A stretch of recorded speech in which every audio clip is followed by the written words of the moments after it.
नमस्कार मंडळी. खूप दिवसांनी भेट होते. खूप उशीर झाला आधीच. चला गोष्टीला सुरुवात करूया का? पहा, आता आपली दिवाळी झाली, आता दिवाळी परवावर आली. पण असं म्हणतात की साधू संत येती घरा, तोची दिवाळी दसरा. तर एका राजांनी केलेली ही दिवाळी जी आहे त्याची ती कशा प्रकारे त्यांनी साजरी केली आहे ती आपण बघूया गोष्टीत. ही आजची जी गोष्ट आहे ती ज्ञानेश्वर महाराजांच्या काळातली गोष्ट आहे. ज्ञानेश्वरांची एकदा काय झालं की नाथ महाराजांनी ज्ञानेश्वरांना सांगितलं की ज्ञानदेवा, तू भारत भ्रमण कर आणि सगळा भारत अवलोकन कर तू. ठीक आहे म्हणे नाथा, तुमची आज्ञा. आणि असं म्हणून ज्ञानेश्वर महाराजांनी त्यांना नमस्कार केला आहे आणि विचार करतात आहे की आपल्याला आज्ञा दिलेली आहे भारत भ्रमण करायची. त्या काळात काय अशा सोयी नव्हत्या की विमान आहे का, रेल्वे आहे का काही. त्यावेळेस काय होतं, प्रवासाच्या सोयी घोडदळ पायदळ असंच होतं, बैलगाडी वगैरे असं. पण अशा कठीण काळामध्ये पायी जायचं, प्रवास करायचा, भारत भ्रमण करायचा म्हणजे एकट्याने करणं किती कंटाळाचं येईल. नाही आपल्याला आपण असं करूया, नामदेवाला बरोबर घेऊ म्हणे. ज्ञानेश्वर महाराज विचार करतात ते नामदेवांना बरोबर घेऊ. म्हणून ते नामदेवांकडे आलेले आहेत आणि नामदेवांना म्हणतात, अरे नामदेवा, नाथांनी की नाही मला आज्ञा केलेली आहे की तू भारत भ्रमण कर, पण माझ्याबरोबर तू चल ना, एक से भले तू बरं असतं रे म्हणत. आणि नामदेव महाराज म्हणतात की नाही बाबा, मी काय तुझ्याबरोबर यायचं नाही. तरी पण ज्ञानेश्वर महाराज म्हणतात एक नाही नामदेवा, चल रे माझ्याबरोबर, मी एकटाच आहे रे, एक से भले दो होईल. अरे बाबा, मी तुला एकदा सांगितलं ना म्हणे की सगळा पांडुरंग आहे, चराचर म्हणजे माझा सगळा पांडुरंग आहे.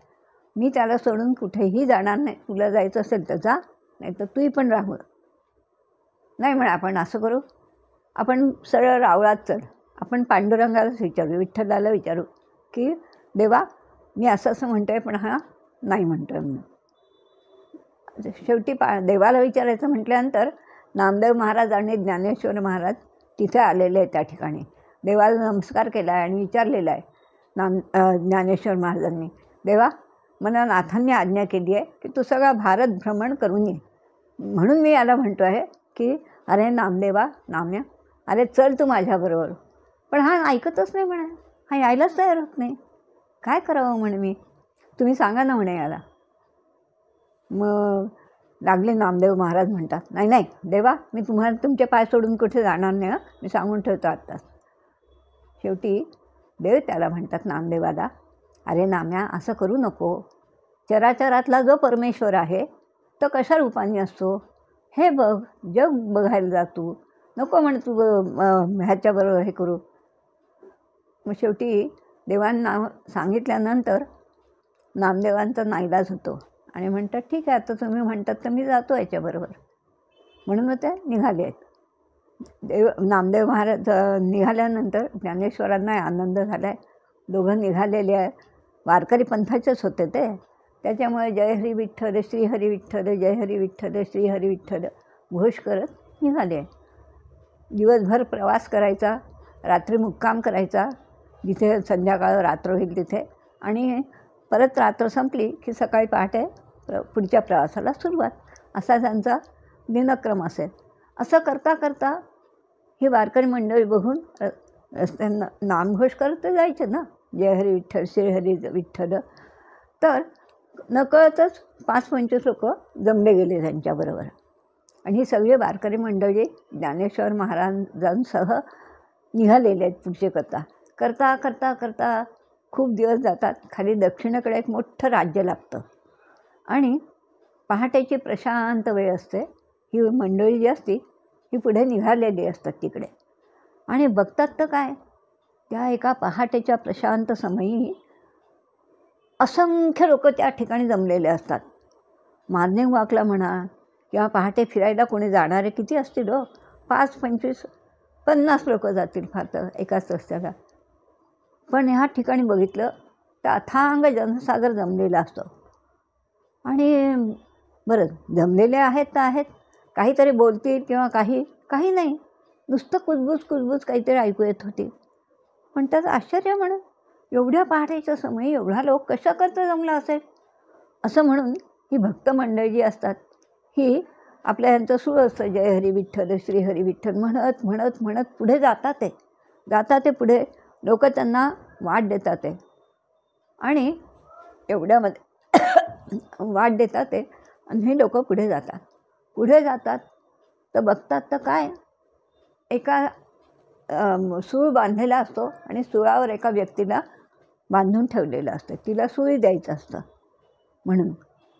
तर ह्या गर्दीतून वाट काढत काढत काढत ज्ञानेश्वर महाराजांच्या कानावर किंचित कुजबूज ऐकू आलेली असते. तर इकडे काय झालेलं असतं की हा जो राजा असतो, हा राजा अत्यंत प्रजादक्ष माणूस असतो. इतका की प्रजेवर खूप प्रेम करणारा, त्यांच्या सगळ्या अडीअडचणी तो जाणून घ्यायचा आणि ह्याच्यासाठी तो वेषांतर करायचा. वेषांतर करून तो आपल्या याच्यामध्ये कोणी नगरामध्ये दुःखी कष्ट नाही ना, कुणाला काही हे होतं का, त्रास होतो आहे का, हे बघायचं कारण हे असायचं त्याचं, म्हणजे वेषांतर करून. एके दिवशी त्याला लहर येते.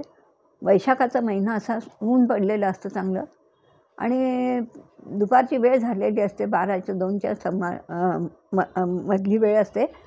प्रधानाला म्हणतो की रथ काढ म्हणे आपलं बाहेर. झालं, वेषांतर केलं आहे राजांनी, रथ काढलेला आहे आणि दोघं बसले रथामध्ये. रथ काय केलं त्यांनी, जसं आता गावात शिरायचं त्या नगरामध्ये, म्हणजे तेवढ्यात त्यांनी तो रथ जो होता तो डेरेदार वृक्षाखाली असा लपवून ठेवून दिला आणि पायी उतरला खाली.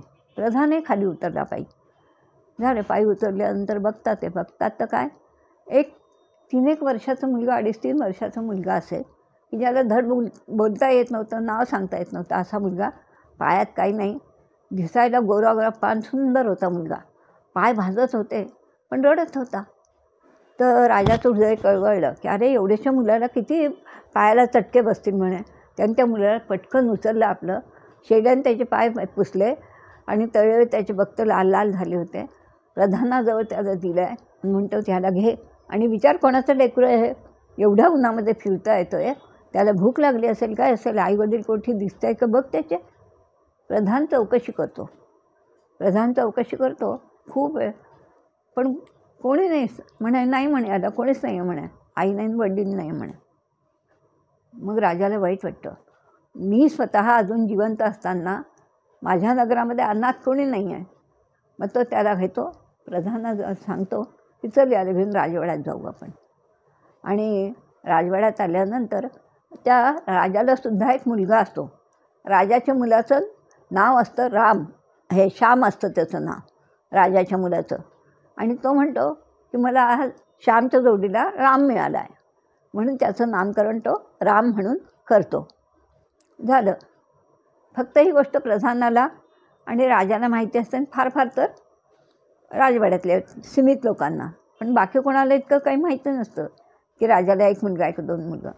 आणि तो त्या मुलाला इतकं सुंदर वागवतो राजा की त्याच्यामध्ये अपपर भाव नसतो की हा माझा मुलगा नाही आहे आणि हा दुसऱ्याचा मी उचलून आणलेला आहे, ही त्याची भावना नसते त्या ठिकाणी. तर तो काय करतो की त्या मुलाला जो आहे ना, तो अगदी आपल्या मुलासारखं वागवतो. कपडे सारखे, खाणं सारखं, मग बरोबरीने कुठे न्यायचं असलं तरी बरोबरीला, असं करत करत करत शिक्षण देतो. शिक्षणात त्या मुलांना तरबेज करतो. असं होता होता एकदा काय होतं की ती दोन्ही मुलं जी असतात ती वयात आलेली आता त्या ठिकाणी आणि बाहेरून ते मुलं येत असतात दोघेजणं. हा म्हणतो कशी सुंदर जोडी आहे म्हणे, अगदी राम लक्ष्मणासारखी, अगदी माझा राम आणि माझा श्याम, खरंच दोघंही सूत. पण आता की नाही हे वयात आले आहेत म्हणे, आता आपण एक केलं पाहिजे, ह्यांचं लग्न करू, ह्यांच्या हाती राज्यकारभार सोपवून देऊ आणि आपण आता संसारातून अलिप्त होऊ. असं म्हटल्यानंतर तिथे काय राजाच्या मनात विचार आला आणि त्यांनी सांगितलं प्रधानाला की म्हणे, हे बघा म्हणे प्रधानजी, तुम्ही 2 सुंदर मुली हे करा, मला दोन्ही मुलांची लग्न करायची. आता थोडासा मोठा असतो राजाचा मुलगा, एखाद्या वर्षाने असा. तर ठीक आहे म्हणे प्रधान विचार करतो, राजाचं मुलाची पत्रिका आहे म्हणे ही, त्याला त्याच्याच तोला मुलाची मिळाली पाहिजे म्हणून पत्रिका घेतलेली आहे आणि बघतोय, शोध घेतोय. योगायोग इतका उत्तम असतो की त्याच नगरामध्ये, त्याच ह्याच्यात एक सावकार राहत असतो आणि त्या सावकाराची मुलगी अप्रतिम सुंदर असते. अप्रतिम सुंदर असण्यापेक्षा नुसती सुंदर असून चालणार नव्हती, सर्व राजाला राज्यावर बसण्यालायक अशी सुंदर मुलगी साम्राज्ञी होती ना ती पुढची, भावी पिढीची. म्हणून त्या दृष्टिकोनातून तिच्यातून ते लक्षण सगळे असलेली मुलगी त्याला शोधायची होती. आणि योगायोगाने काय होतं की त्या सावकाराची जी मुलगी असते ती त्याला पसंत पडते. झालं, तो पत्रिका वगैरे दाखवतो ज्योतिषाला. तर ज्योतिष म्हणतो, अहो लक्ष्मीनारायणचा जोडा आहे म्हणे, बघूच नका म्हणे तुम्ही, फार उत्तम सुंदर आहे म्हणे अगदी पत्रिका. फक्त एकच अट आहे म्हणे, काय? बरोबर ह्याच मुहूर्तावर लग्न केलं तर ह्याला लाभदायक म्हणायचं आहे. म्हणे ठीक आहे, सांगतो मी तसं. आणि मग काय करतो तो, राजाकडे येतो, राजाला सांगतो की अहो 4 दिवसाचाच मुहूर्त आला आहे म्हणे, पण त्यांनी सांगितलं ज्योतिषाने की ह्या मुहूर्तावर लग्न केलं तर या मुलाला अत्यंत लाभदायक आहे.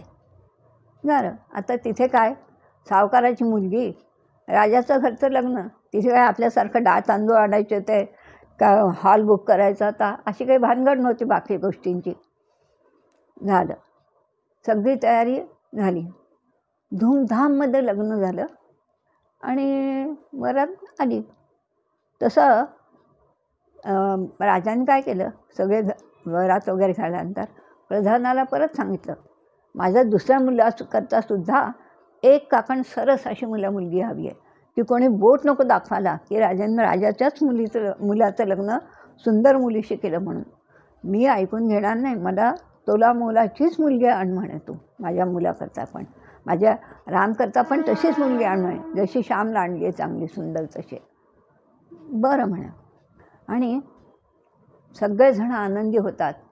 आणि खरोखर तुम्हाला खोटं वाटेल, इतकी शांत सुंदर मुलगी असते ती, एवढे सुंदर डोळे असतात, केशसंभार तिचा विपुल असतो अगदी.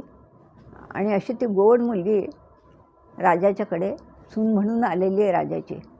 आणि एकदा काय होतं की या गोष्टीला असे 2-4 महिने होऊन जातात आणि एकदा ती आपली केशसंभार सगळं न्हायलेली असते आणि सौंधावर उभी असते. दासी तिचे केस पुसत असतात आणि तिच्या पूर्वी केसांनासुद्धा धुरी द्यायची, त्याच्या प्रकारची निरनिराळ्या वाफाऱ्या आता तुम्ही त्या ह्याच्यामध्ये करतात ना फॅशनमध्ये जाऊन, तसं वाफारे वगैरे देऊन सुंदर असे केस वाळवायचे असतात. तर त्या दासी ज्या असतात तर तिचा एवढा मोठा केस संभार असतो, तर ते केस संभार तिचा नीट करत असतात, सुकवत असतात. आणि ती सौंधार उभी असते आणि समोर इतकं सुंदर तळ असतं की नाही की बस अगदी छान कमळं फुललेले असतात, त्याच्यावर गुंजारव करत असतात भुंगे, पक्षी किलकिलाट करत असतात. आणि इतकं सुंदर मोहक सुंदर दृश्य असतं ते. सगळीकडे सुंदर हिरवळ, पशु पक्षी असे प्राणी वगैरे फिरतात, ते असे मोर वगैरे. आणि ती अत्यंत परमेश्वरावर खुश होते, म्हणते परमेश्वरा तू खरंच किती किमयागार आहेस, किती सुंदर सृष्टी निर्माण केली आहे, अशी म्हणून तिच्या मनातली ती परमेश्वराशी बोलत असते. आणि तिची तंत्री ते समोरचं दृश्य बघण्यात ती एकाग्र झाली असते. तर एवढ्यात काय होतं, समोरच्या कक्षात रामचा कक्ष असतो असा तिरपा, त्या सौंधातून तो तिला बघत असतो आणि म्हणतो काय राजा अक्कलपोट आहे म्हणे, त्याने शेवटी आपल्याच मुलाचं लग्न करून घेतलं. मी शेवटी परकाश ठरलो ना, कारण कोणीतरी त्याला सांगितलेलं असतं ना की अरे तुला असं असं आणलेलं आहे इथे असं म्हणून, तर त्याच्या मनावर ते बिंबलेलं असतं. तर तो म्हणतो शेवटी राजाने म्हणजे स्वतःचाच स्वार्थ बघितला, आपल्याच मुलाचं लग्न आधी करून घेतलं.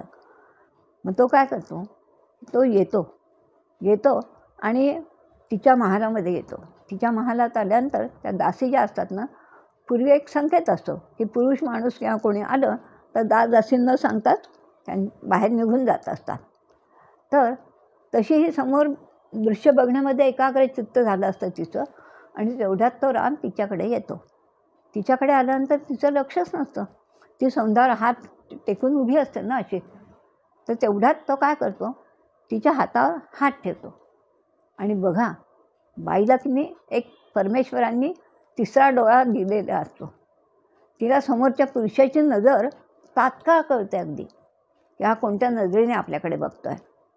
आणि मग ती काय करते, विजेच्या चपलतेने हात बाजूला काढते आणि त्याला म्हणते, हे काय भाऊजी, तुम्ही आणि माझ्या महालात आणि मला न कळवता. आणि हे पहा, आज तुम्ही माझा हात धरलात, फिरून असं तुम्ही करू नका. मी पाठच्या भावाप्रमाणे सोडून दिली ही गोष्ट. ही गोष्ट जर महाराजांना कळली तर त्यांना किती दुःख होईल, त्यांना किती वाईट वाटेल, की अरे हिरा म्हणून मी तुम्हाला जवळ केलं होतं त्यांनी आणि तुम्ही गारगोटी निघालात. हे शल्य त्यांना किती बसेल बरं. आजचा दिवस मी सोडून दिला आहे तुम्हाला धाकट्या भावाप्रमाणे. चुका कोणाकडून होत नाही, सगळ्यांकडून होतात. मी सोडून दिला हा विषय इथेच. पण फिरून माझ्या महालात या विषय म्हणजे या दृष्टिकोनातून माझ्याकडे येऊ नका, असं म्हणून ती सांगते. त्याला ते खरे शब्द असतात ना, ते त्याला जहरी लागतात, विषारी बाणासारखे वाटतात त्याला. तो ताडकन तिथून निघून जातो. पण तो मनाशी खुंगाट बांधतो की या गर्विष्ठ मुलीचा नक्षा मी एक दिवस उतरवेल. झालं. ह्या गोष्टीलाही 5-6 महिने अजून जातात. गेल्यानंतर एकदा काय होतं, की रात्रीची वेळ असते. तो विचार डोक्यामध्ये त्याच्या सतत चालूच असतात रामच्या डोक्यात. तर हा श्याम आणि त्याची बायको त्यांच्या कक्षामध्ये झोपलेले असतात. रात्रीची शांतता झालेली असते. आणि कोणी आपण कितीही म्हणा की मला झोप लागत नाही, ही गोष्ट शक्यच नाही. 1 सेकंदाचा का होईना आपण डुलका हा लागतोच प्रत्येकाला. मग तुम्ही किती म्हणा की मला रात्री झोप लागली नाही, असं काही म्हणा, पण एक झपका हा लागतच असतो. त्याप्रमाणे काय होतं, की रात्रीचा समय होतो. हा राम उठतो आणि ह्याच्या महालापाशी येतो. श्यामच्या महालापाशी येल्यानंतर ते जे पहारेकरी असतात ना, ते पण थकलेले असतात. किंचितसा डोळा लागतो आणि ही संधी साधल्यानंतर तो काय करतो, दोघांनाही गुंगीचं औषध नाकाशी लावून देतो. ते झोपून जातात बिचारा. आणि ते झोपल्यानंतर काय होतं, की हा जो असतो राम, हा त्या श्यामच्या कक्षामध्ये जातो सोबत मोठा जंबिया घेतलेला असतो. आणि जंबिया घेतल्यानंतर तो काय करतो, की क्षणाचाही विलंब न करता त्या श्यामची मांदी असते ती कट्याने खाटकन दूर करतो आवाज, आणि कट्यार त्या राणीच्या बाजूला टाकून देतो. आता जागा असल्या तर तो प्रतिकार करेल ना. गाढ झोपेत होते दोघंजणं. हा नाही की तू नाही, काय प्रतिकार करणार झोपेतल्या माणसं, नाही का. आणि आ नाही की ऊन नाही, आवाज होत नाही आणि हा ताडकन बाहेर येतो. आणि हा जो श्याम असतो तर तसाच ताडकन बाहेर येतो. बाहेर आल्यानंतर तो काय करतो, पहिलं काम तो राजाकडे जातो आणि राजाला उठवतो. राजेसाहेब उठा, अनर्थ झाला. म्हणजे काय झालं असं. नाही, तुम्ही डोळ्यानं बघा, तुम्ही तुमच्यावर प्रत्यक्ष डोळ्यानं बघा म्हणजे तुम्हाला कळेल. पण त्याला जो ओढत असतो त्या श्यामच्या महालापर्यंत आणतो आणि बघतो तर काय, रक्ताच्या सारव्यामध्ये त्याचं हे पडलेलं असतं, त्याचं शिर पडल्यानंतर तो बघतो राजा. त्या रक्तामध्ये बोट घालून बघतो, तो रक्त गरम लागत असतं, म्हणजे आत्ताच झालं आहे म्हणे हे सगळं काम. मनाशी राजा म्हणतो, हा कसा म्हणतो, थांबा पहारेकऱ्यांना उठवू का मी. राजा म्हणतो, नको, पहारेकरीसुद्धा माणसंच आहेत म्हणे, त्यांनासुद्धा एक झपका लागणारच, नको उठव. आणि माझ्या पहारेकऱ्यांवर पूर्ण विश्वास आहे, तू काळजी करू नको, त्यांना उठवू नकोस म्हणे. मग हा नाटक करतो आणि मग काय म्हणतो, राजेसाहेब बघा, राणीसाहेबांच्या इकडे कट्यार पडली आहे. अहो या जशा सुंदर दिसायला आहेत ना, तर ह्यांचं काहीतरी असेल म्हणे, बघा म्हणे कट्यार पण पडली आहे. राजा विचारतो, पण तू का आलास इतक्या रात्री इथे. काही नाही म्हणे, झोप येत नव्हती, तर म्हणून मी विचार केला की उद्याला शिकारीला कोणत्या जंगलात जायचं आहे. म्हणून मी सहज विचारायला आलो होतो म्हणे याला, जागा असेल तर विचारू असं म्हणून. पाहतो तू म्हणे हे दृश्य. आणि त्या क्षणी राजाचा विवेक जातो. किती म्हटलं तरी अपत्य प्रेम आहे हो. आणि त्या ठिकाणी विवेक सारासार विचार करण्याची बुद्धी नष्ट झाली त्याची. आणि तो म्हणतो उठव म्हणे त्या चांडाळणीला. आणि तो काय करतो, खासकन असं उलटं अंगावरचं पांघरून उचलल्यानंतर तिचे कपडे अस्ताव्यस्त होतात राणीचे. ती एकदम घाबरते आणि उठून बसते. उठून बसल्यानंतर बघते तर काय समोर सासरा. आणि ती म्हणते मामंजी आणि तुम्ही आणि ह्यावेळेस माझ्या महालात. हा म्हणता चांडाळणी नाटक बस कर. तू माझ्या मुलाचा खून केलेला आहेस आणि आता वरतून नाटक करतेस. मला हे चालणार नाही. उठव रे म्हणा तिला, तिचे केस बाजूला करू म्हणे तिला त्याच्यापासून, आत्ताच्या आत्ता तिला बाजूला कर. आणि त्याला तेच हवं असतं. तो कचकचून तिचे केस धरतो आणि तिला ओढतो बाजूला त्या ह्याच्यावरून. आणि जेव्हा ओढलं तेव्हा तिचं लक्ष जातं की अरे रक्ताच्या थारोळ्यात आपला नवरा पडलेला आहे. आणि म्हणून ती हे नाथ म्हणून अंगावर पडते. तेवढ्यात तो श्याम तिचे केस धरून आणि तिला कचकचून ओढून बाजूला काढतो.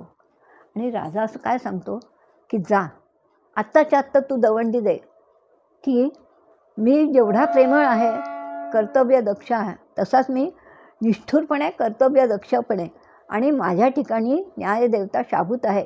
मग ती अपपर भाव ठेवणार नाही त्या ठिकाणी. मग तो घरातला असो नाही तो बाहेरचा असो, सगळ्यांना सारखाच न्याय मिळेल. आणि हिला सुळी देणारे म्हणून जाहीर कर. जा म्हणे ढोल वाजव म्हणे सगळीकडे आणि दवंडी पिटव. ठीक आहे, त्याला तेच हवं होतं. तो जातो आणि सांगतो. आणि रात्री 1:30-2च्या सुमारास सगळीकडे दवंडी पिटली गेलेली आहे की पहाटे 4 वाजता पहाटेच्या सुमारास म्हणजे राणीला सुळी देणारे लोक एक तर झोपेत होते खडबडून. ते ताशे ढोल वाजल्यानंतर आणि दवंडी ऐकल्यानंतर सगळेजण खाडकन सगळ्यांची झोप उडते ती दवंडी ऐकून की राणीला आणि सुळावर देणार आहेत म्हणून. प्रत्येकजण प्रजेचा सगळे माणूस त्या ठिकाणी जमलेला आहे त्याच्याकरता. आणि प्रत्येकाला वाईट वाटतं खूप. काही जणं जे असतात दुष्टबुद्धीचे ते काय म्हणतात, अरे काहीतरी बाहेर लफडं असेल म्हणून तर तिने म्हणे राजपुत्राचा खून केला, नाही तर कोणी असं करेल का म्हणे, आपल्या नवऱ्याला कोणी मारेल का असं. पण काही जे चांगले होते ते म्हणतात नाही, ती साक्षात लक्ष्मी नावाप्रमाणेच आहे म्हणे, तिच्या हातून हे असं कृत्य होणारच नाही.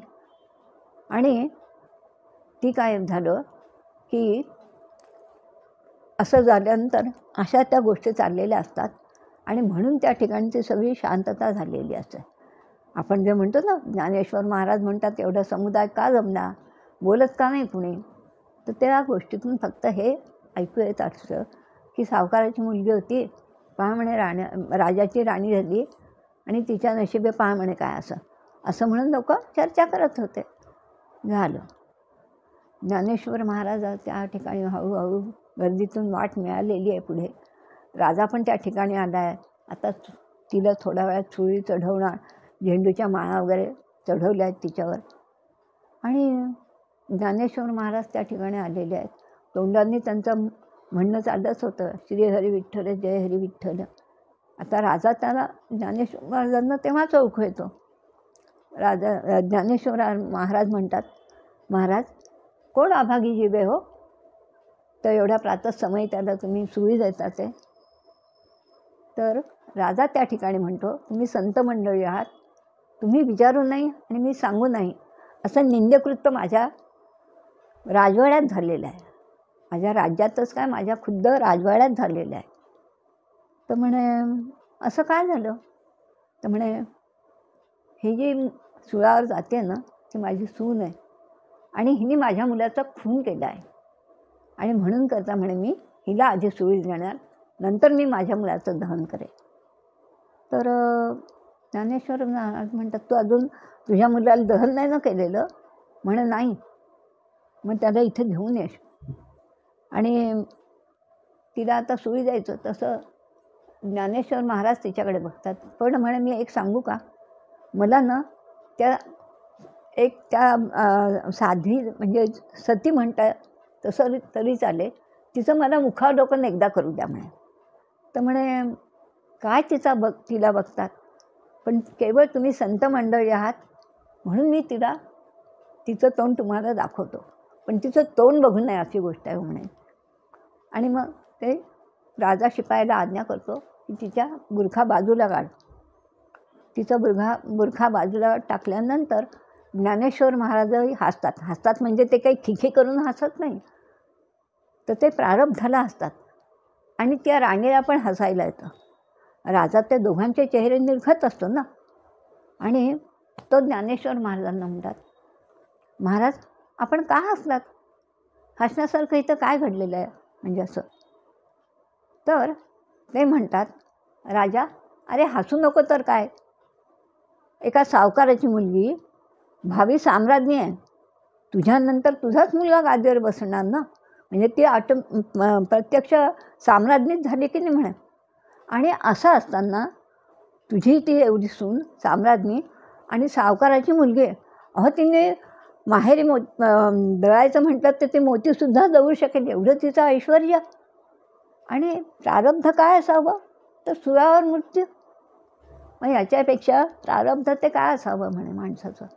म्हणजे जीवनाची दुर्दशा माणसाला कुठे नेऊन ठेवेल हे कोणीच सांगू शकत नाही हो म्हणे. म्हणून मला हसायला आलं. आणि मग तो सुनेला विचारतो, तू का हसलीस? तर ती म्हणते की म्हणे हसू नको तर काय करू म्हणे सगळ्यात आनंदाचा क्षण म्हणजे मृत्यू आहे म्हणे. आणि ह्या मृत्यूच्या समयी माझी पाठवण करायला एवढी संत मंडळी आलेली आहेत, पण मी इतकी दुर्दैवी आहे म्हणे, कमनशिबी आहे की हे 2 हात तिसरं मस्तकसुद्धा मी यांच्या चरणाशी ठेवू शकत नाही.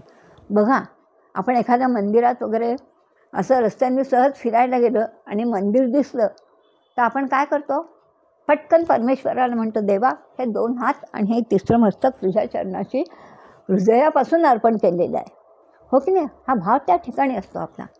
तर असं असताना मी दुर्दैवी नाही तर काय की माझ्या मृत्यूच्या समयी एवढी सुंदर ही संत मंडळी आली आहे, पण मी म्हणजे अभागी आहे म्हणे की हे मस्तकसुद्धा मी त्यांच्या चरणाशी ठेवू शकत नाही. आणि मग म्हणून म्हणे मला हसायला आलं माझ्या नशिबाला. आणि मग ज्ञानेश्वर महाराज म्हणतात, तू तुझ्या मुलाला इथे आण आणि तुला तुझा मुलगा हवा आहे ना? अर्थात म्हणे, प्रश्नच नाही. प्रजेला मग ज्ञानेश्वर महाराजांनी विचारलं आहे की पहा, तुम्हाला प्रजाजन हो, तुम्हाला खरंच तुमचा राजा हवा आहे, भावी राजा खरंच हवा आहे का तुम्हाला तुमचा? प्रजा सगळी एकमुखाने हो म्हणते, कारण त्या राजाचं वागणं चांगलंच होतं, त्यांनी कधी कुणावर अन्याय केलाच नव्हता. त्याच्यामुळे एक दिलाने सगळी प्रजा हो म्हणते. आणि हो म्हटल्यानंतर मग म्हणे एकच करा, ते प्रेत तिथे आणलेलं आहे त्या ठिकाणी, त्याचं धड आणि शीर तिला सोडवून आणलेलं आहे, तिला सोडवा म्हणे खाली. तिला सांगितलं आहे, बाई गं तू तर साक्षात नावाप्रमाणे लक्ष्मी आहेस, तू तुझ्या नवऱ्याचं जे धड आहे त्या धडाला हे शीर चिटकव, म्हणजे ठेव त्याच्याजवळ.